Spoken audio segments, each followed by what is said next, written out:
before adjudicating officer under section 8, because he will receive a notice from the adjudicating officer to indicate certain things. पहला जो उसको indicate करना है source of his income out of which the property was acquired. Obviously उसको income tax दिखाना पड़ेगा, उसको inheritance मिला है, gift मिला है, कहाँ से लाया वो property. He has to inform this to adjudicating officer. Second, he has to provide the evidences which he relies upon. Third, उसके पास और कोई relevant information है जिसके थ्रू वो बता सकता है कि ये property मैंने इस source से खरीदी हुई है. And he has to answer the show cause why this property should not be confiscated. And this has to be done within 30 days. 30 days में जिसकी property attach हुई, he will file the reply before the adjudicating officer, and the adjudicating officer will start the proceeding. Now, after the reply has been received, he will give hearing to the aggrieved person and taking into account all the material. जो भी material जिसकी property attach हुई उसने दिया, he will take into account all the material. जैसे income tax में होता है कि वो सारे material को, customs में भी यही provision है कि they will go through all the materials, and if it is acquired from the legitimate source of income, then the property will be released. But if it is not acquired from the legitimate source of income, then the adjudicating officer has to give a finding that this property has been acquired from the proceeds of crime and I am attaching this property. And that attachment will be final. But not final for the eternity. It will be final during the trial which is going on.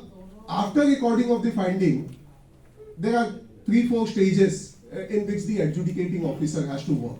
Whether where the adjudicating officer decides under subsection 2 that any property is involved in money laundering, he shall by order in writing confirm the attachment. जो attachment हुई इसको confirm कर दीजिए. I'm sure that this is acquired from the properties involved in the money laundering. Of the property made under subsection 1 of section 5, or retention of the property or record seized or frozen under section 17 or section 18, and record a finding to that effect whereupon such attachment or retention or freezing the seized or frozen property or record shall. Where the provisional order of attachment made under subsection 1 of section 5 has been confirmed, under the subsection 3, the director or any other officer authorized by him on behalf shall forthwith take the possession of the property attached under the subsection 5 or frozen under subsection 1A of section 17. यहाँ देखिए एक इस act में एक और confusion है. ये confusion अभी तक सुप्रीम कोर्ट ने विजय मदन लाल चौधरी में भी क्लियर नहीं किया है कि अटैचमेंट के बाद प्रोसीजर क्या है. After the attachment, the adjudicating officer gives a confirmation that this is a proceeds of crime and I am attaching it. After his attachment, he will take the property into his custody. He will take the possession of the property. Now that possession of the property or the attachment जो adjudicating officer का है, वो for a limited period of time है, क्योंकि ये cases जो है special court में चल रहे हैं. जो हमने criminal offense दिखाया है, criminal offense, अब हम वापस उस पे आएंगे. criminal offense हुआ है तो उसकी ट्रायल चल गई स्पेशल कोर्ट में. एक व्यक्ति 2 साल 3 साल स्पेशल कोर्ट में अपना केस लड़ता है, उसके बाद एक्विट हो जाता है. और एक्विट होने के बाद उसके बीच में अगर उसकी प्रॉपर्टी अटैच होके कॉन्फिस्केट होके सेल हो गई, तब उसके पास रेमेडी क्या है? ये कोई क्लैरिटी इसके अंदर नहीं है, क्योंकि 8.1 कहता है कि 8.2 कहता है कि आप अपने पोजीशन में लीजिए. 8.3 ने टाइम पीरियड दे दिया कि कितने टाइम पीरियड के लिए अटैच रहेगी प्रॉपर्टी. लेकिन 8.4 कहता है कि as soon as it is confirm that this property is acquired from the proceeds of crime, immediately confiscate the property. और confiscate एक बार हो गया तो उसके बाद confiscation की proceeding 9 में चालू हो जाती है, और confiscation के बाद उसको सेल करने की proceeding चालू हो जाती है. तो जो confusion मैंने कहा कि अभी भी सुप्रीम कोर्ट को भी ये confusion है. विजय मदन लाल चौधरी's judgment was some 583 pages. In that also this point was raised. If my property is attached, I am facing a trial in the court, in the special court, about my criminal activity. I may be acquitted. And if you are confiscating and selling my property, what is the remedy I am going to have? The Honorable Supreme Court ne, what they did, they have given it to the discretion of the officer. They said it's not a matter of procedure, it's a matter of practice. Where the officer feels it has to be confiscated, he will confiscate. If he doesn't feel it is not to be confiscated, he will not confiscate. Now issue arises here. It is totally left to the discretion of the officer, and law is very confusing on this part.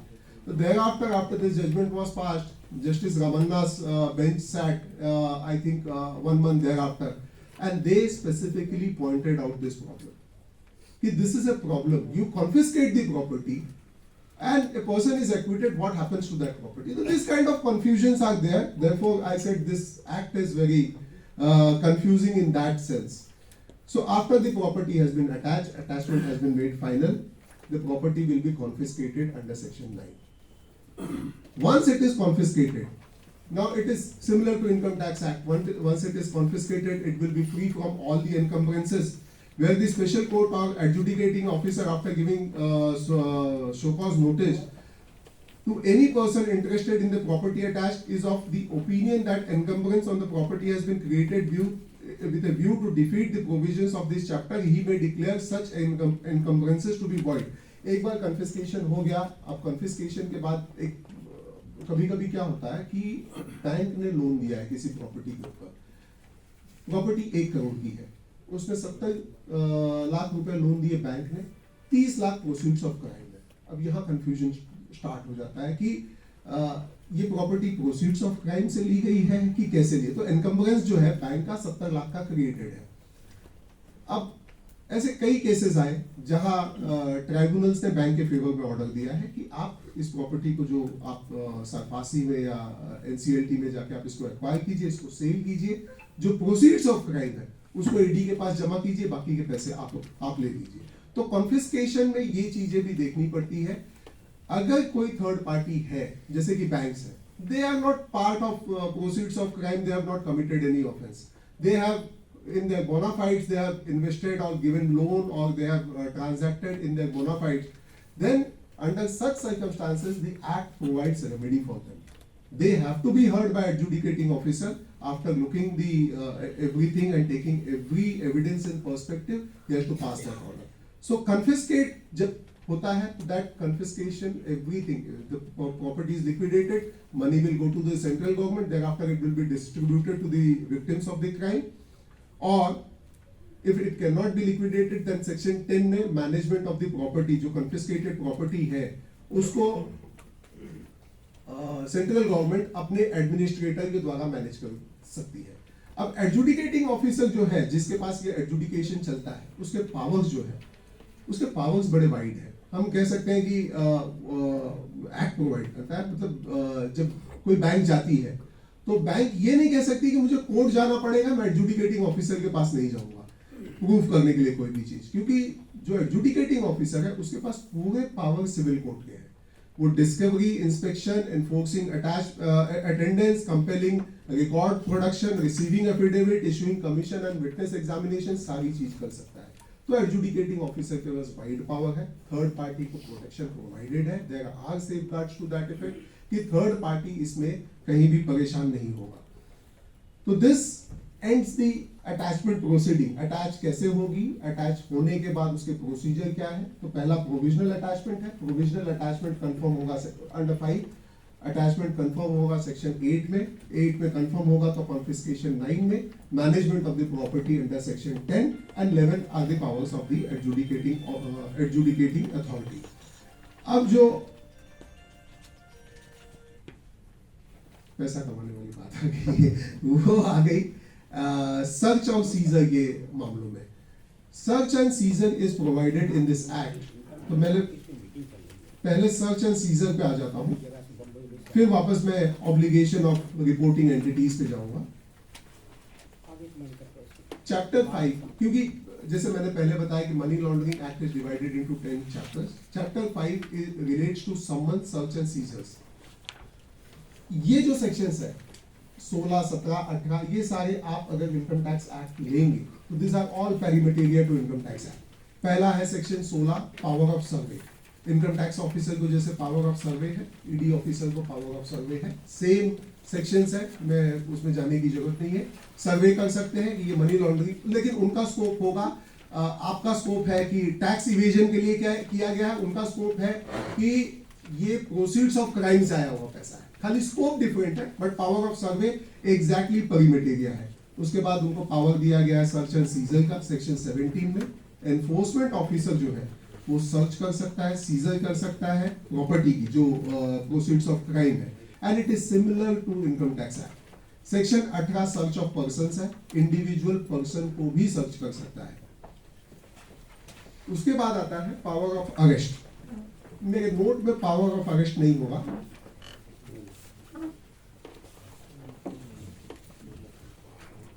Power of arrest में आने के पहले हम पहले चलते हैं reporting entity की तरफ। इस एक्ट में कुछ डेजिग्नेटेड प्रोफेशनल्स को, बैंकिंग फाइनेंशियल इंस्टीट्यूट तो है, बट कुछ designated professional including the chartered accountants को भी रिपोर्टिंग एंटिटी बनाया गया है।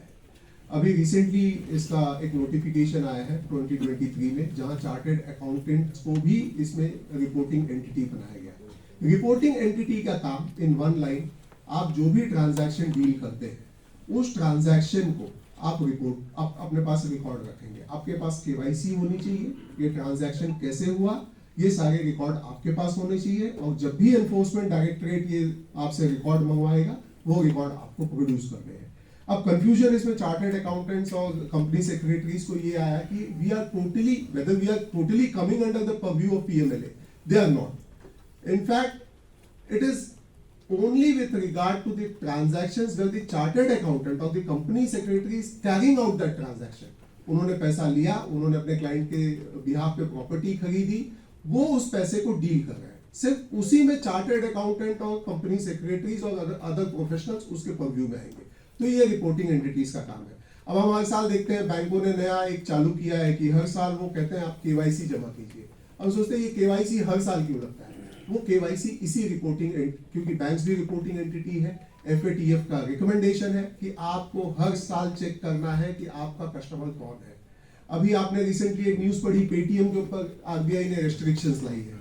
पेटीएम के ऊपर रेस्ट्रिक्शंस, क्योंकि पेटीएम भी being a financial institution reporting entity है, तो उसके पास जो भी अकाउंट खुलते हैं उसको रिपोर्ट करना पड़ता है, सारी चीजें उसको बतानी पड़ती है कि ये मेरे कस्टमर्स हैं और इस कस्टमर के अकाउंट में इतने पैसे हैं।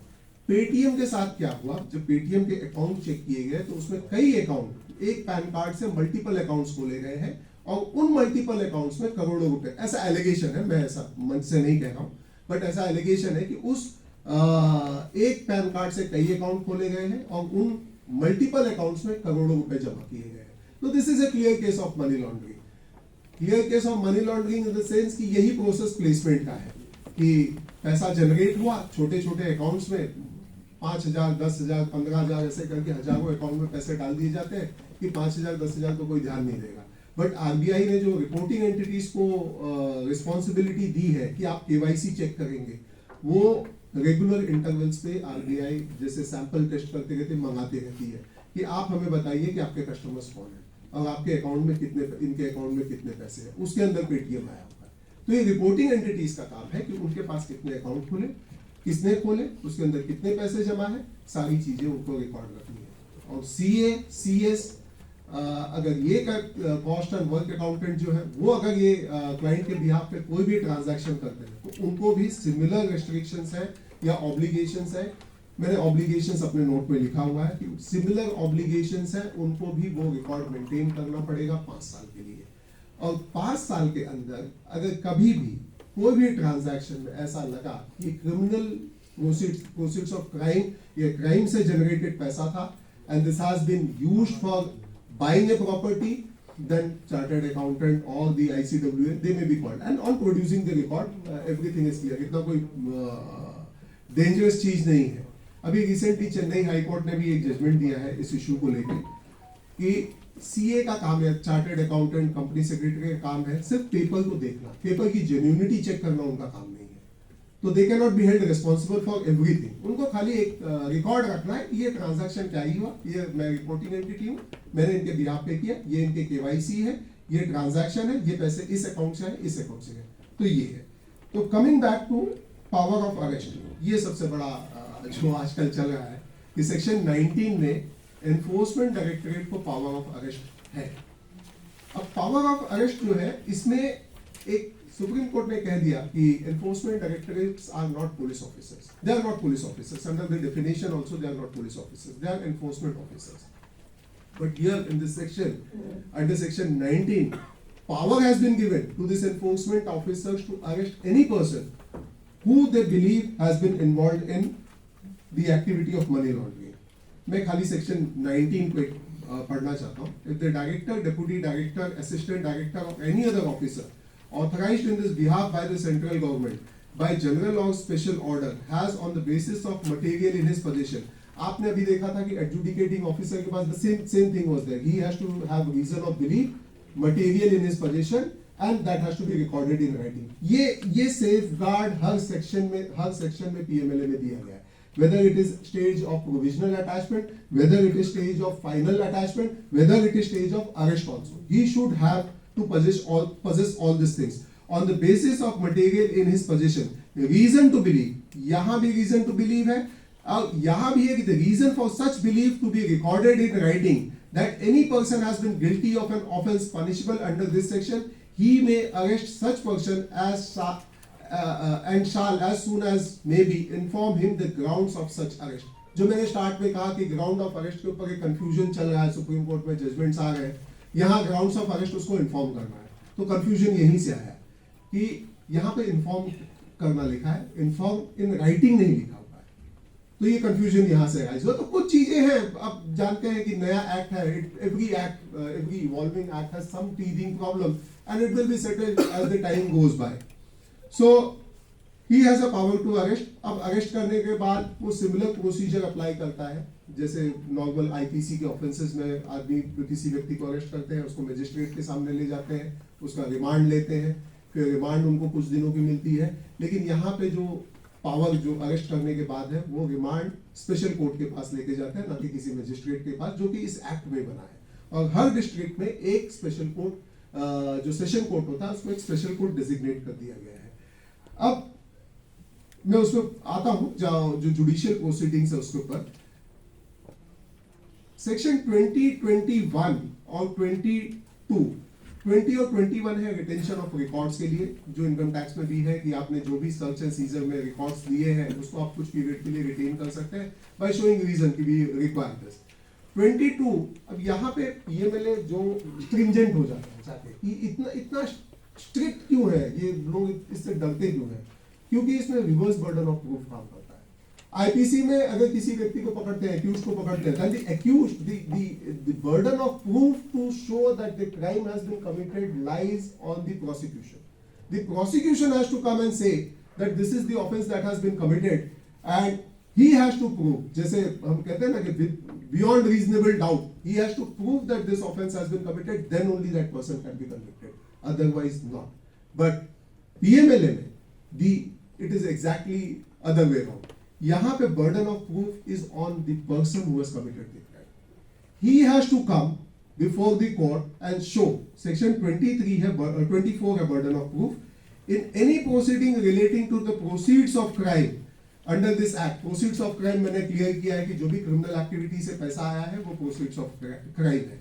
कोई भी प्रोसीडिंग जो रिलेटेड है प्रोसीड्स ऑफ क्राइम, इट में भी क्रिमिनल, इट में भी सिविल. अटैचमेंट के समय जब आप एडजुडिकेटिंग ऑफिसर के पास जाते हैं, उसको बताते हैं कि ये प्रोसीड्स ऑफ क्राइम नहीं है, तो भी बर्डन ऑफ प्रूफ आपके ऊपर है.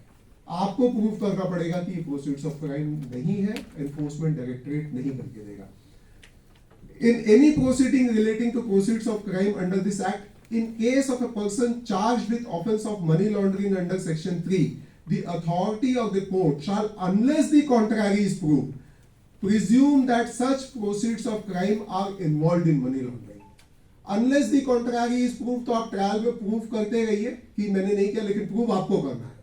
Unless the contrary is proved, his burden of proof immediately shifts from the prosecution to the person who is accused. So he has to prove that I have not committed the offence. He has to prove that this property is not acquired from the proceeds of crime.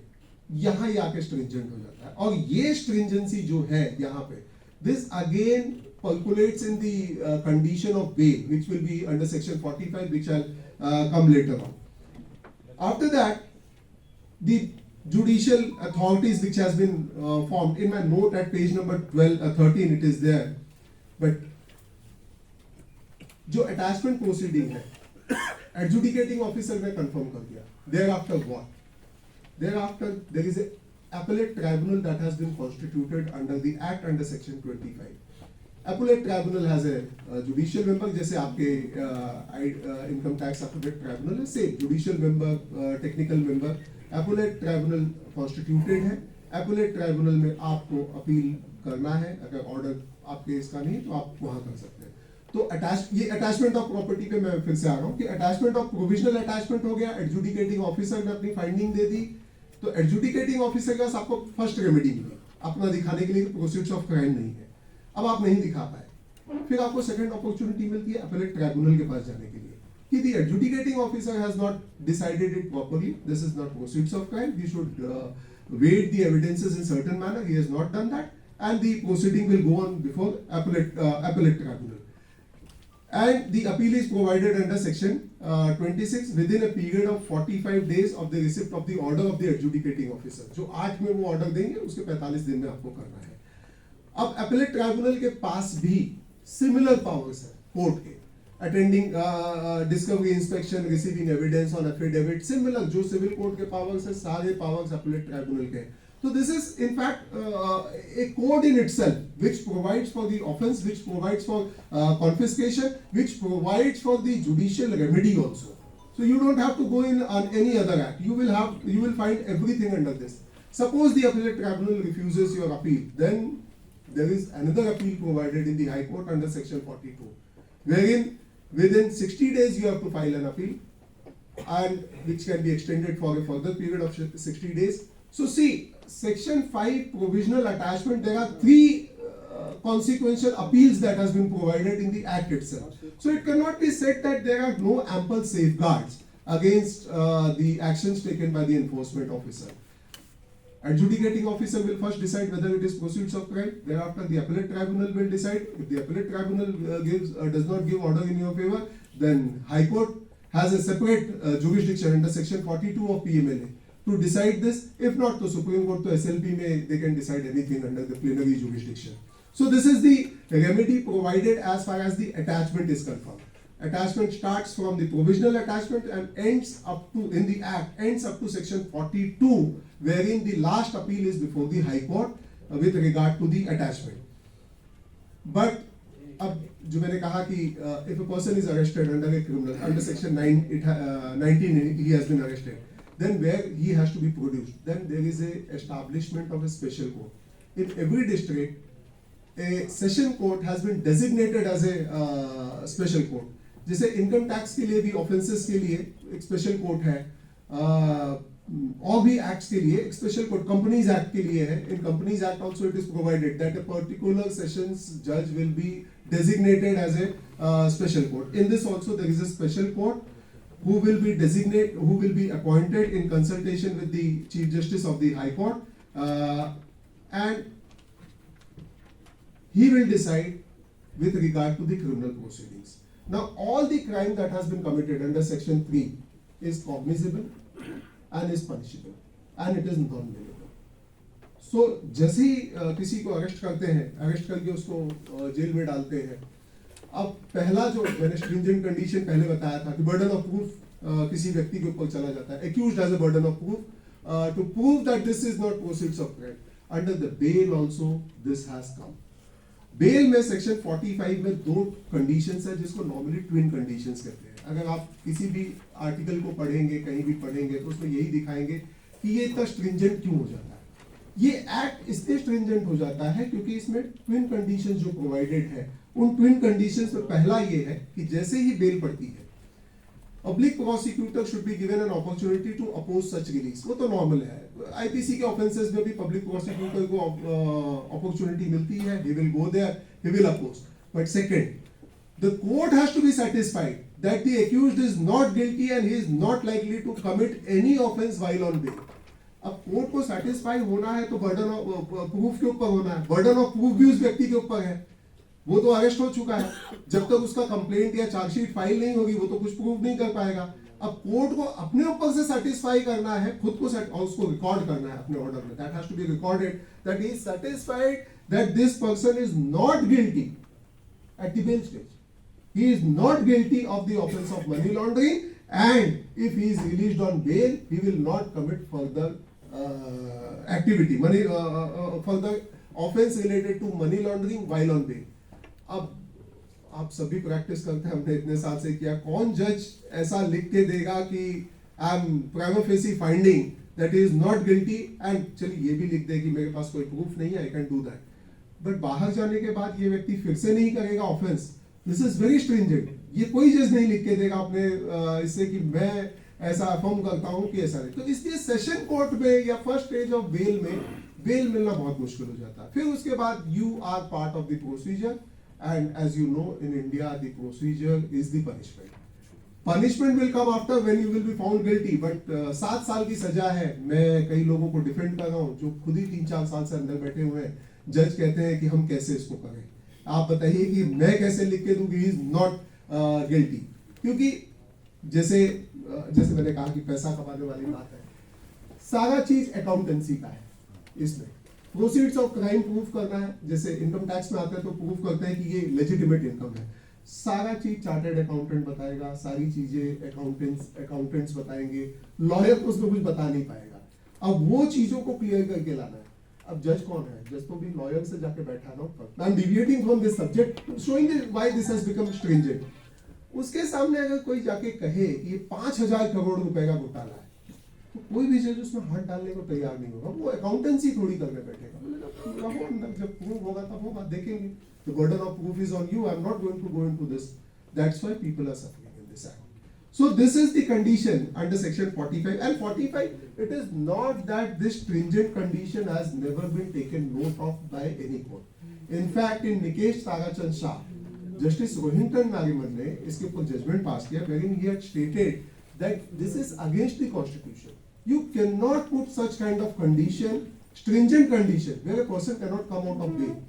And during that period, certain people were released also.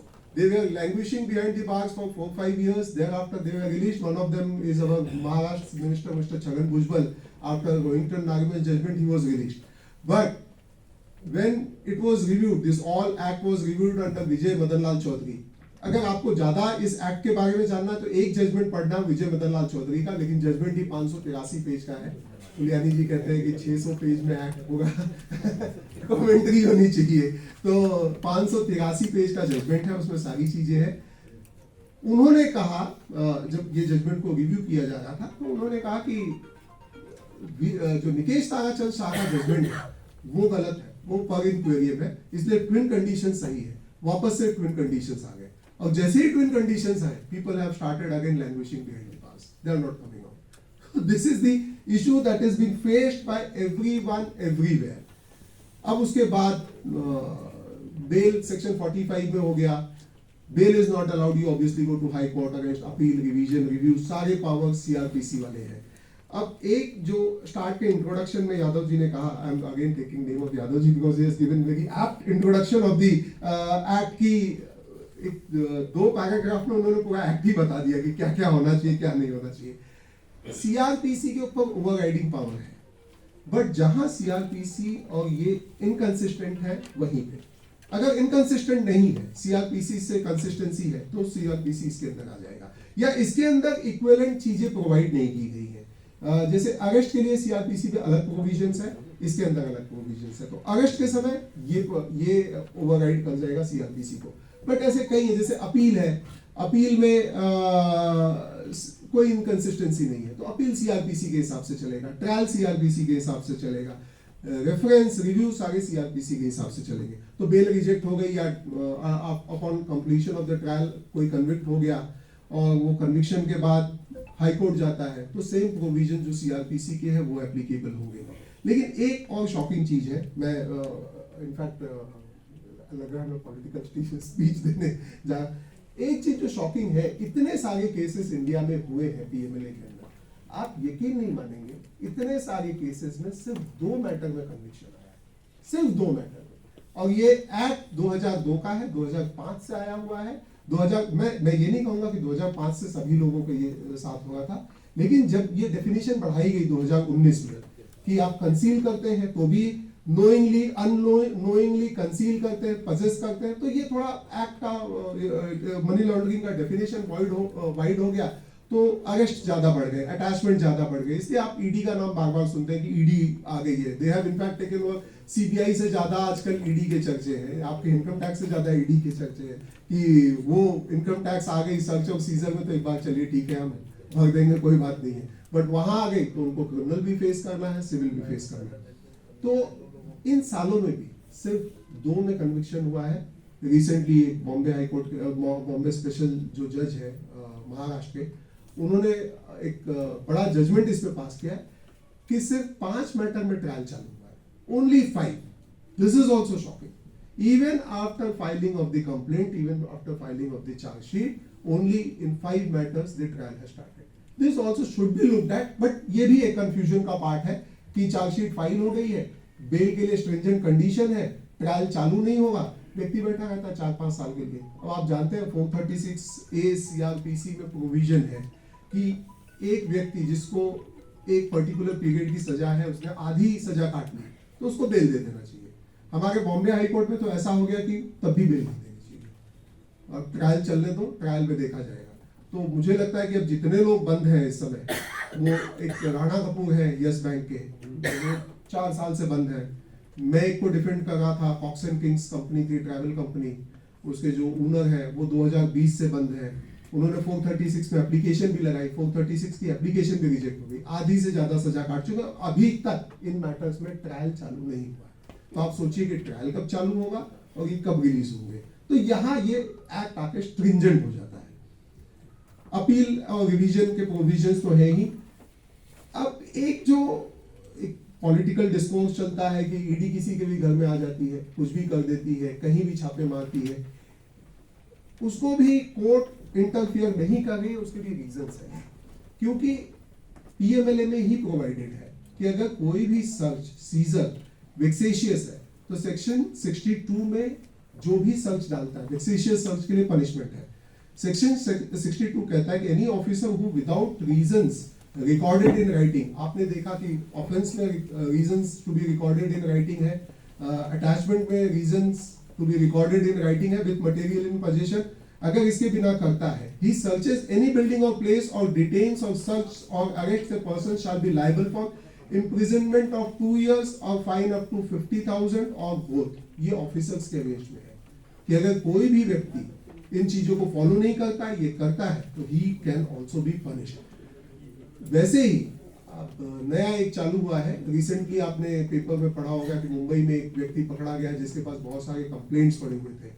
अब ये business, एक तो हम जो lawyers और chartered accountants हैं, accountancy के हिसाब से, इन चीजों के हिसाब से देखते हैं कि इसमें मनी जनरेशन कैसा होगा, जैसे देखते हैं, और कंसल्टेंसी के हिसाब से, बट कुछ ब्लैकमेलर्स भी हैं, ये फॉल्स इंफॉर्मेशन प्रोवाइड करते हैं, उनके लिए भी पनिशमेंट है। सेक्शन 63 में इनके लिए पनिशमेंट है।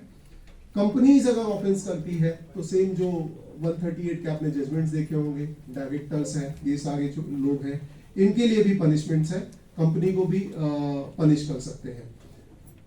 एक सेक्शन जो मैंने अपने नोट में कवर नहीं किया है, क्योंकि ये एक्ट जो है FATF के हिसाब से बना है, financial action task force United Nations के हिसाब से, इसलिए सारी कंट्रीज उस वियना कन्वेंशन की जो 88 में हुआ है, जहाँ पे ये फॉर्मेशन हुआ था, सिग्नेटरीज है, उन्होंने रेसिप्रोकल अरेंजमेंट भी किया हुआ है।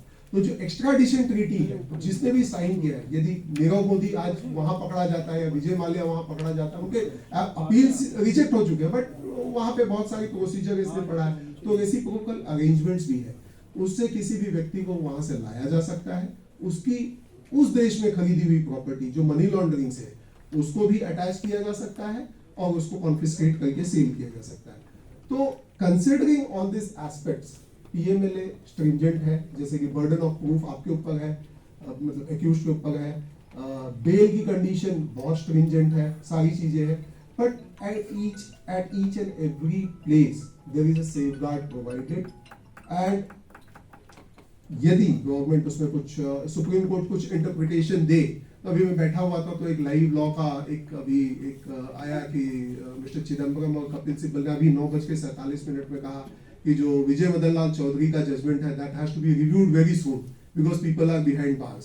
सो एवरीवन इज फाइटिंग, देखें कब रिव्यू होता है, it has to be reviewed by 7 bench of the supreme court. So considering all this things कि इसमें कुछ एनॉमलीज है, नया इवॉल्विंग लॉ है, 2019 से इसके डेफिनेशन एक्सपैंड किए गए हैं।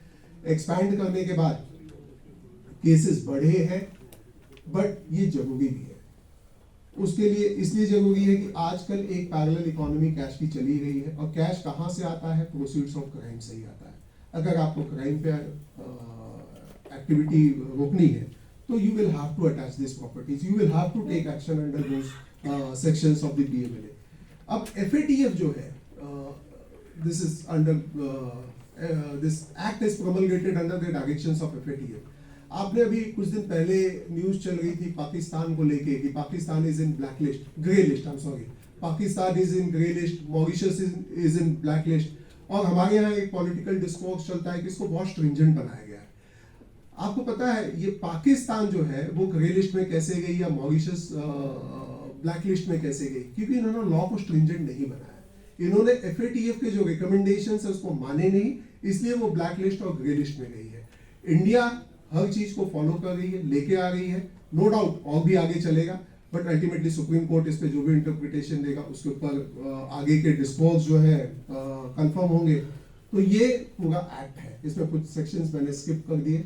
मैं थोड़े तौर पे बताना चाहता कि एक सिविल प्रोसीडिंग है जो सर्च, सीजर, अटैचमेंट ले जाके confirmation of attachment and confiscation तक है। एक क्रिमिनल प्रोसीजर है जहाँ पे आप एक्यूज्ड अरेस्ट होता है, उसको पनिशमेंट प्रोवाइड किया है, और उसके सारे ट्रायल के प्रोसीजर्स है। I hope I have made my self clear on this act. तो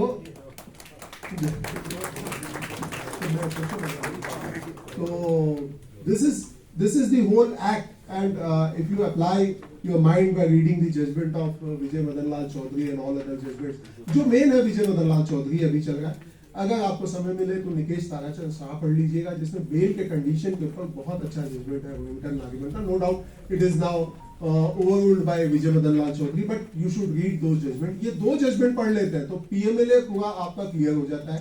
विजय मदन लाल चौधरी में सारी चीजें एक्सप्लेन है जो मैंने अभी कही है। तो any question and answer you have, I don't want to prolong, 1 बज गया है, लंच टाइम होने वाला है, तो any question and answers. Chargesheet दाखिल करने का समय क्या रहता है? देखिए, चार्जशीट दाखिल करने का कोई टाइम नहीं है। If a person is not arrested, ये एक और एनोमली है। Thank you for asking this question. एक और एनोमली है, पीएमएलए में चार्जशीट जो होता है वो कंप्लेंट के तौर पे फाइल होता है। 19 में जो अरेस्ट करते हैं, 19 में अरेस्ट करके वो उनको कंप्लेंट पहले तो अरेस्ट कर लेंगे, अरेस्ट करते समय उनको कुछ दिखाने की जरूरत नहीं है, वो सीधा रिमांड में ले जाएंगे स्पेशल कोर्ट के अंदर, वहां पे प्रोड्यूस करेंगे, उनको दिखाएंगे कि ये मेरा रीजन टू बिलीव है, ये मेरा मटेरियल इन पोजीशन है, मैं इसको अरेस्ट करना चाहता हूँ। ये अरेस्ट करने के पहले वो एक ECIR रजिस्टर करते हैं, सॉरी मैं स्किप कर गया उसको कहते हैं enforcement case information register, which is equivalent to FIR in IPC।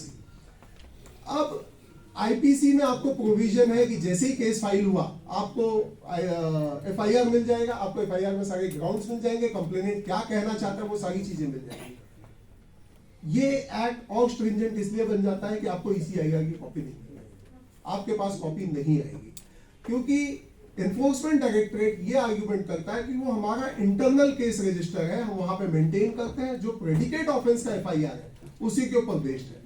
लेकिन इशू क्या होता है, जो प्रेडिकेट ऑफेंस है, कभी कभी एक अभी रिसेंटली बॉम्बे में एक बिल्डर पकड़ा गया, ओमकार बिल्डर नाम है उसका, बिल्डर पकड़ा गया, उसका केस था 138 का, सेक्शन 138 ऑफ, लेकिन उसको पकड़ने के बाद उन्होंने बोला कि मैंने 60 दिन में इन्वेस्टिगेशन किया और इन्वेस्टिगेशन में मुझे पता चला कि ये बैंक फ्रॉड है।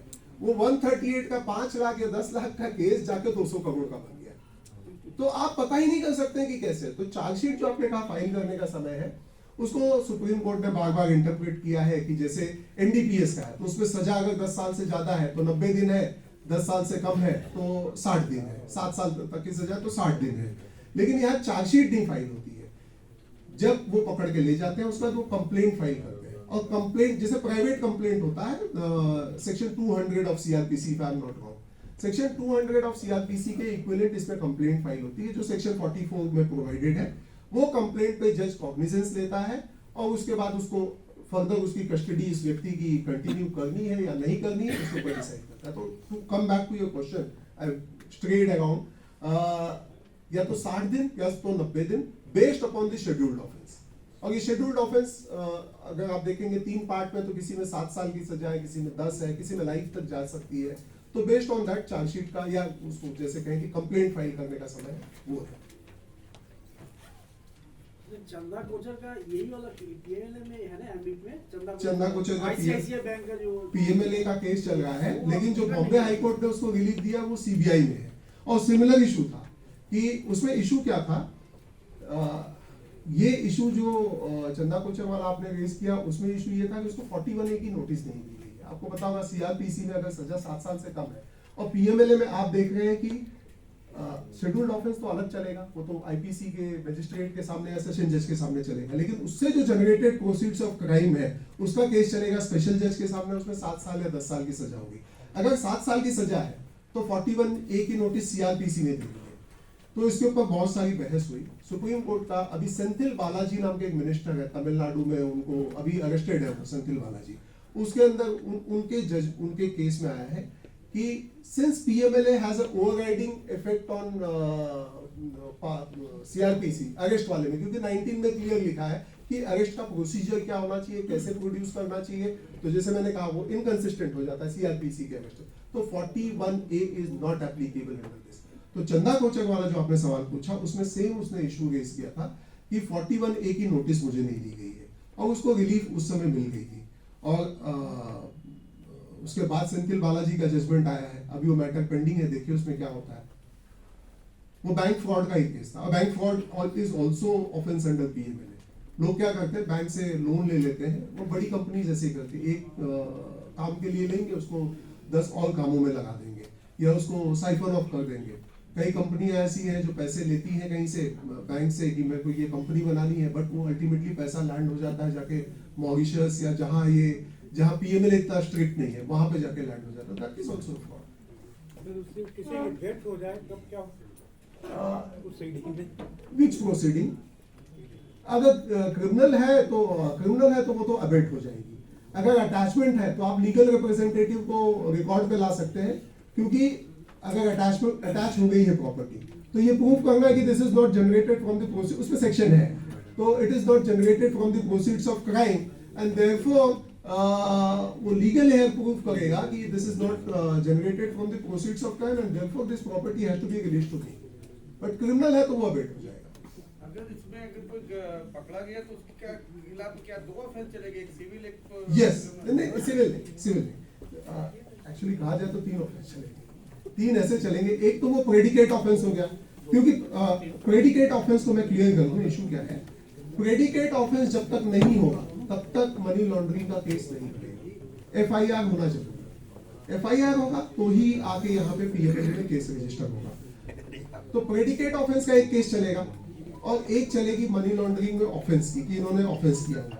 लेकिन अब पता चला कि उन्होंने जो मनी लॉन्ड्रिंग का ये जो प्रोसीड ऑफ क्राइम जनरेट किया है और उससे प्रॉपर्टी खरीदी है, तो अटैचमेंट की 3rd प्रोसीडिंग चालू होगी। तो ये तीनों प्रोसीडिंग साइमल्टेनियसली चलेगी। इसमें प्रोविजन है कि प्रेडिकेट ऑफेंस को भी लाके स्पेशल जज के सामने दोनों के ट्रायल को मर्ज करके चलाया जाए। प्रोसीडिंग है, चलता है, लेकिन नॉर्मली लोग क्या सोचते हैं, विजय मदन लाल चौधरी में ये भी एक एनोमली है, मैं रिकॉर्ड हो रहा है लेकिन है एनोमली, कि अगर कहते हैं कि पीएमएलए एक स्टैंड अलोन ऑफेंस है। आप उस जजमेंट में कई जगह देखेंगे कि ये स्टैंड अलोन ऑफेंस है। It is act of its own providing appeal and every possible remedy. अगर ये मेरा एक क्वेश्चन था, मैंने आर्टिकल भी लिखे इसके ऊपर, कि अगर ये स्टैंड अलोन ऑफेंस है तो प्रेडिकेट ऑफेंस की जरूरत क्या है? क्योंकि विजय मदन लाल चौधरी ये कहता है कि अगर प्रेडिकेट ऑफेंस में व्यक्ति एक्विट हो गया या क्रैश हो गया तो पीएमएलए खत्म हो जाएगा, तो स्टैंड अलोन ऑफेंस रह ही नहीं गया। तो इशू क्या होता है कि कभी कभी एक छोटा सा प्रेडिकेट ऑफेंस होता है जिसके अंदर पीसीआईआर एनफोर्समेंट डायरेक्टरेट खोल देती है, और उसके अंदर उनको पता चलता है, जैसे मैंने एक बिल्डर का नाम अभी बताया कि 138 से चालू हुआ और बैंक फ्रॉड्स तक चला गया। अब उसने 138 जाके सेटल कर लिया, 5 लाख का केस था, मैं 10 दे के सेटल कर लूं, वो 200 करोड़ का बैंक फ्रॉड भी उसके अंदर फट जाता है, खत्म हो जाता है। तो ये एनोमली है जिसको वर्कआउट करना पड़ेगा, इसको स्टैंड अलोन ऑफेंस मान के चले कि नहीं मान के चले, ये इशू है। Sir adjudicating officer civil officer होते हैं कि जुडिशियल ऑफिसर होते आईआरएस होते हैं, हैं? आईआरएस। आईआरएस होते हैं जो भी एक मेन डायरेक्टर होता है, उसके बाद स्पेशल डायरेक्टर्स होते हैं, जॉइंट डायरेक्टर्स होते हैं, एडिशनल डायरेक्टर्स होते हैं। इसमें ऐसा कोई फिक्स नहीं है कि आईआरएस ही होंगे, लेकिन बेसिकली आईआरएस को लिया जाता है क्योंकि जैसे अकाउंटेंसी को जितना वो अच्छा समझ सकते हैं, अटैचमेंट और कॉन्फिस्केशन की प्रोसीडिंग है उतना कोई नहीं समझ सकता। लेकिन जहां अरेस्ट के लिए है तो वो पुलिस ऑफिसर्स को भी देख सकते हैं। गिरफ्तार के बाद जुडिशियल मजिस्ट्रेट के पास ले जाते हैं? नहीं, स्पेशल कोर्ट के पास ले जाएंगे। स्पेशल कोर्ट सेक्शन 26 में है। पीएमएलए ईडी ऑफिसर्स वहीं लेके जाएंगे, उनको मजिस्ट्रेट के पास नहीं लेके जाना है। जैसे आपने कहा अभी प्रेडिकेट ऑफेंस में अगर उसको रिलीफ मिल गया हाँ। तो पीएमएलए की प्रोसीडिंग खत्म हो जाएगी। जी तो जैसे मान लीजिए कि अगर किसी का पीएमएलए प्रोसीडिंग में चल रहा है, हाँ साथ ही साथ इनकम टैक्स की प्रोसीडिंग चल रही है जहाँ पे हमने मान लिया साथ ही आगे एक्सप्लेन इन्वेस्टमेंट है अंडर सेक्शन 69, जी उस पर जितना टैक्स आया हमने पे किया, जितनी पेनाल्टी आई पे किया, that is now settled and that is now my part of income. तो अब तो प्रॉपर्ली अगर देखें तो फिर पीएमएलए फिर तो वो भी वहाँ पे खत्म हो जाएगी प्रोसीडिंग। पीएमएलए में शेड्यूल्ड ऑफेंस में इनकम टैक्स नहीं है, शेड्यूल्ड ऑफेंस में है ही नहीं इनकम टैक्स। लेकिन अगर बात करें तो इनकम टैक्स में भी तो उसी इनकम को ही जिसके लिए हमारा चल रहा है उसी को उन्होंने मान लिया कि ये हमारी इनकम है। जी नहीं तो पीएमएलए मैं क्वेश्चन पे थोड़ा मैं थोड़ा क्लियर होना चाहूंगा। पीएमएलए खुलता है तो एक प्रेडिकेट ऑफेंस पे खुलता है, तो प्रेडिकेट ऑफेंस इनकम टैक्स वाला है या कोई और है आप कहना चाहते हैं? क्योंकि इनकम टैक्स पे नहीं है, शेड्यूल्ड ऑफेंस में नहीं है। नहीं, जैसे मान लीजिए कि जो इसका प्रोसेस ऑफ मनी लॉन्ड्रिंग है, इंटीग्रेशन प्रोसेस पे आके हमने कहा कि साहब ये हमारी इनकम हो गई, हमने उसको इनकम टैक्स में डिक्लेयर भी कर दिया, उस पर जितना टैक्स बनता है पे भी कर जी दिया। तो now that is my part of income. Yes, अब आप उसको कैसे प्रूव करेंगे कि ये पीएमएलए से ये प्रोसीडिंग तो बर्डन ऑफ प्रूफ आपके ऊपर है। आप प्रेडिकेट ऑफेंस चल रहा है तो पीएमएलए तब तक जिंदा है।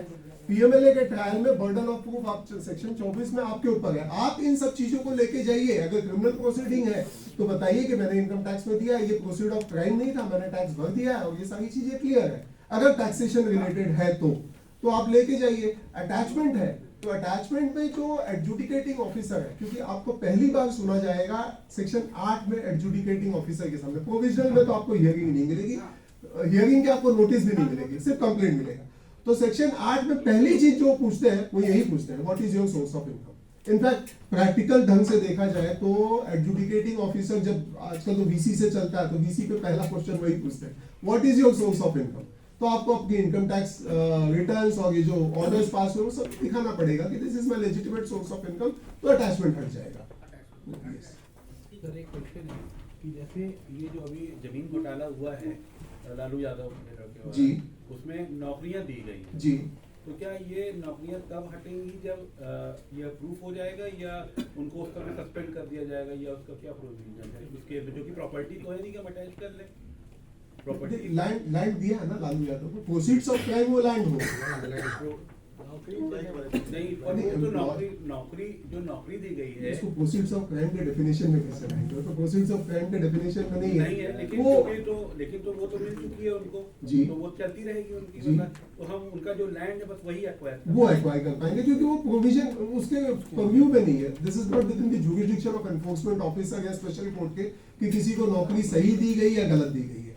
उनके परव्यू में सिर्फ है कि प्रोसीड्स ऑफ क्राइम और property derived from proceeds of crime. तब तो लेकिन ये तो एक रास्ता आगे के लिए खोल देगा, इसको प्रोविजन में कहीं ना कहीं तो आगे करना पड़ेगा, क्योंकि वो तो कई जो लिबरल लड़के हैं जो जिनको हटा के दी गई है वो नौकरी, तो वो भी तो एक केस है कि उनको। बट ये आप जो कह रहे हैं वो एक अलग एंगल पे चला जाएगा। But objective of the act हमेशा अपने ऑब्जेक्टिव पे काम करता है। उसका ऑब्जेक्टिव है मनी लॉन्ड्रिंग को रोकना। इन्होंने लैंड के बदले दिया हुआ है, लैंड अटैच हो गया, इनकी प्रॉपर्टीज अटैच होगी। अगर ये विदेशों में उस पैसे को ले गए तो इक्विवेलेंट वैल्यू का यहाँ पे अटैच हो जाएगा, सारा हो जाएगा। और objective of the act finishes जब इनको सजा हो जाएगी, इनको मतलब जिसने ये ऑफेंस किया है, और वो प्रॉपर्टी अटैच होकर कॉन्फिस्केट हो जाएगी। उसके बाद इस एक्ट का ऑब्जेक्टिव नहीं है कि उसके आगे क्या हुआ कैसे हुआ, वो एक्ट का ऑब्जेक्टिव उनका वो अलग केस चलेगा, वो अलग केस चलेगा, वो पीएमएलए से कोई लेना देना नहीं। लेकिन पीएमएलए से ये लेना देना है कि आपने जो नौकरी देने, वो ब्राइब हो गया ना, करप्शन हो गया। और प्रिवेंशन ऑफ करप्शन एक्ट इसके अंदर एक शेड्यूल्ड ऑफेंस है। तो प्रिवेंशन ऑफ करप्शन एक्ट में जैसे ही केस फाइल होगा, यहाँ पे वो प्रेडिकेट ऑफेंस हो गया, यहाँ ECIR खुल जाएगी। ECIR खुलेगी तो इसमें कितनी प्रॉपर्टीज ली गई है उस पैसे से, वो सारा चेक किया जाएगा और उसके अंदर वो अटैचमेंट होगा। सर ADI ने इतने मतलब वो किए, अभी आपने बताया कि 2 लोग सजा हो, कन्विक्शन 2 की हुई है। Yes. तो आपने एक प्लान किया कि अगर इनके द्वारा नहीं किया जाता तो आप जो ऑफिसर है उसके अगेंस्ट भी कार्रवाई हो सकती है। तो क्या हिंदुस्तान में अभी कोई ऐसी कार्रवाई हुई क्या? नहीं हुई। उसके लिए रीजन मैं बताता हूँ, क्योंकि 2 लोग कन्विक्ट हुए हैं, ट्रायल चला ही नहीं है। आप किसी भी ऑफिसर के अगेंस्ट में कब कह सकते हैं कि इन्होंने गलत किया हुआ है? जब वो ट्रायल चलेगा, ट्रायल में कोई फाइंडिंग आएगी, वो फाइंडिंग तो ट्रायल में आएगी ना कि इस ऑफिसर ने वेक्सेशियस सर्च किया था, ये व्यक्ति तो इन्वॉल्व भी नहीं था मनी लॉन्ड्रिंग में, या वेक्सेशियस उसको अरेस्ट किया था, इलीगल अरेस्ट किया था, वो ट्रायल के बाद आएगा। तो जब ट्रायल के बाद आएगा तब देखा जाएगा। ईडी अपने ऑफिसर्स के ऊपर तो एक्शन लेती ही रहती है, हमेशा ट्रांसफर्स और ये सब होते हैं। इस तरीके का तो IPC में भी कहीं ऑर्डर में ये जस्टिफाई नहीं करते जब उनको छोड़ देते हैं। अब वो अलग बात है, उसके लिए मैं नहीं कुछ कह सकता। ये काबिलियत है कि सिर्फ 2 ही कन्विक्शन हुए हैं। सॉरी नहीं 2 कन्विक्शन जो हुए हैं, वो लोग 2 कन्विक्शन ऐसे नहीं दिखाते हैं। इन्फोर्समेंट डायरेक्टरेट 2 कन्विक्शन नहीं दिखाता, वो दिखाता है कि 100% कन्विक्शन हुए हैं, क्योंकि 2 ही ट्रायल चले और 2 ही कन्विक्शन हुए। तो वो उनका जो आप ईडी के वेबसाइट पे जाएंगे तो वहां पे परसेंटेज वाइज लिखा हुआ है, और परसेंटेज में जब आप चेक करते हैं कि ट्रायल कितना चला, तो ट्रायल का नंबर कम है और 2 ही कन्विक्शन होता है, 100% कन्विक्शन है। तो जब भी पार्लियामेंट में क्वेश्चन उठता है ये चीज का, तो बोलते हैं कि भाई आपने ये एक्ट तो बना दिया पर ट्रायल नहीं चल रहे हैं, कन्विक्शंस आपकी इम्प्लीमेंटेशन या सक्सेस क्या है?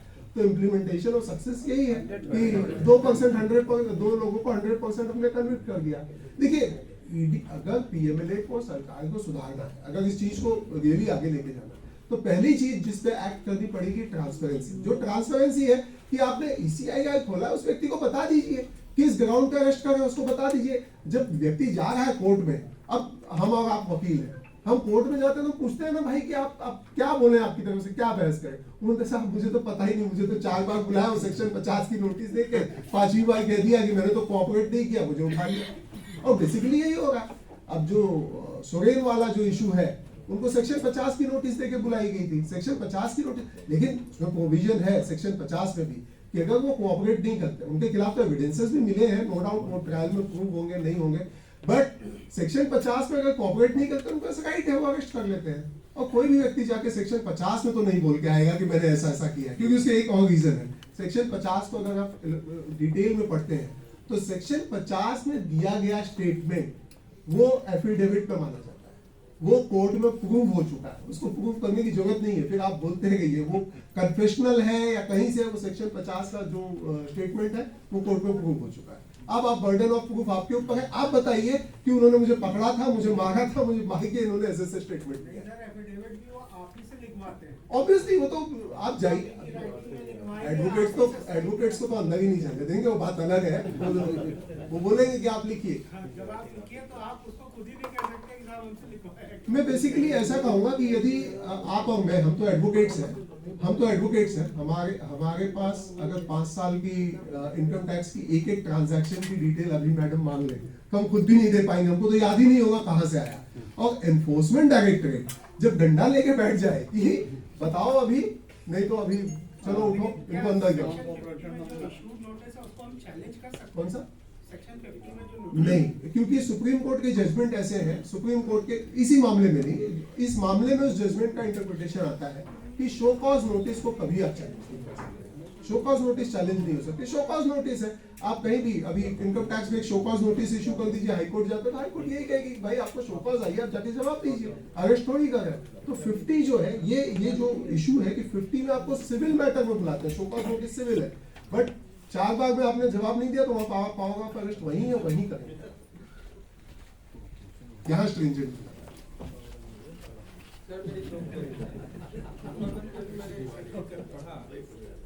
at the time of arrest, they inform the reason orally, then that is sufficient.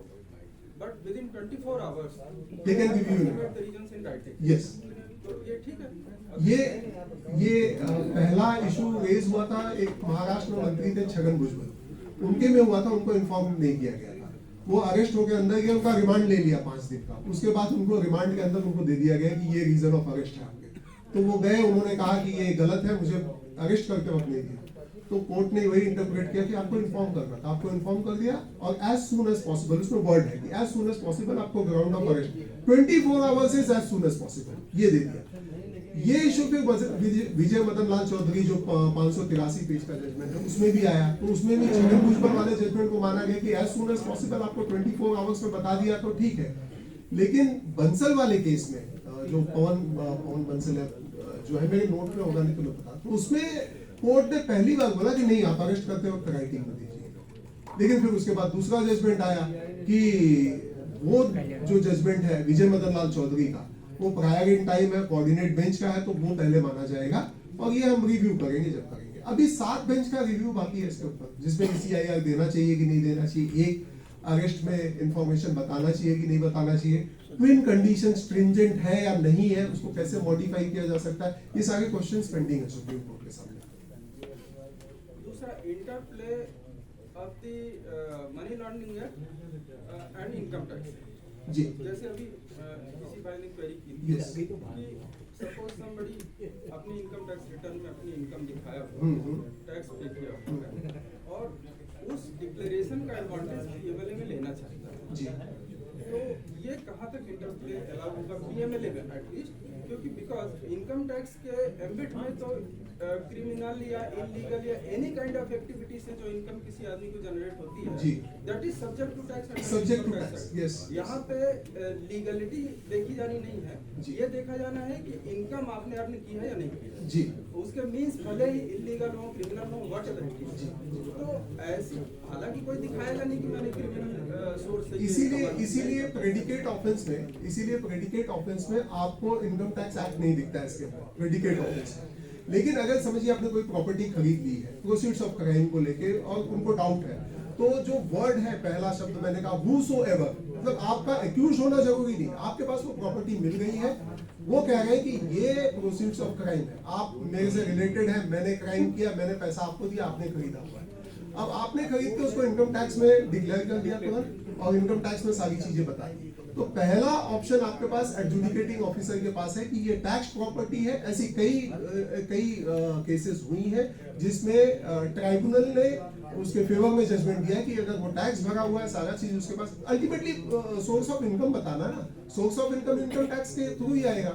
उन्होंने जब उसको एसेस कर दिया, सारी चीजें हो गई, तो फिर वो प्रॉपर्टी अटैचमेंट हट जाएगा। हाँ, मैं डिस्टिंग्विश करूँ, हाँ। मेरा पूछने का पर्पस ये था कि इनकम टैक्स में एक्ट में तो अगर कोई सोर्स नहीं भी बता पाता है, हाँ। तो हम उसकी इनकम डीम करके उसके ऊपर टैक्स लेवी करके टैक्स पेनल्टी लेवी करेंगे मैं clarify- विद इन द मैं scope of income clarify- tax act. तो Absolutely. क्रिमिनल में क्योंकि ये सिविल और क्रिमिनल दोनों है, मैंने अटैचमेंट वाला क्रिमिनल आपको बता, सिविल आपको बता दिया कि आपने उसको डिक्लेयर कर दिया, सोर्स ऑफ इनकम बता दिया, क्लियर हो गया, आपने टैक्स बता दिया। लेकिन क्रिमिनल प्रोसीडिंग चालू होगी तो ये आपका हेल्प नहीं करेगा, वो प्रोसीड्स ऑफ नहीं, क्रिमिनल में नहीं, क्योंकि प्रेडिकेट ऑफेंस है ही नहीं। प्रेडिकेट ऑफेंस कोई थर्ड केस है, उसके अंदर से ये चीजें आई है, आपको प्रूव करना है, इसलिए इनकम टैक्स को इसमें नहीं डाला गया। हमारे हिसाब से जो क्वेरी है इसमें एडिशन जो होता है वो 68 में होता है, that is unexplained, it is not explained money. Yes, unexplained automatically वो अनएक्सप्लेन्ड हो गया, चाहे टैक्स दिया हो या ना दिया हो। हाँ, तो वो उसमें आ जाएगा, क्रिमिनल में आपको बेनिफिट नहीं मिलेगा। नहीं मिलेगा। Any other question? Presently not known. Earlier in Delhi, there was a smuggling war. Yes, The income earned from smuggling is also being assessed under the income tax. yes, Now it is assessed. yes. Now it comes under the PMLA. साफे Money to have. हाँ, it is there, predicate offence में है, लेकिन आप FEMA है, हाँ, वो सब है, वो प्रेडिकेट ऑफेंसेस में है।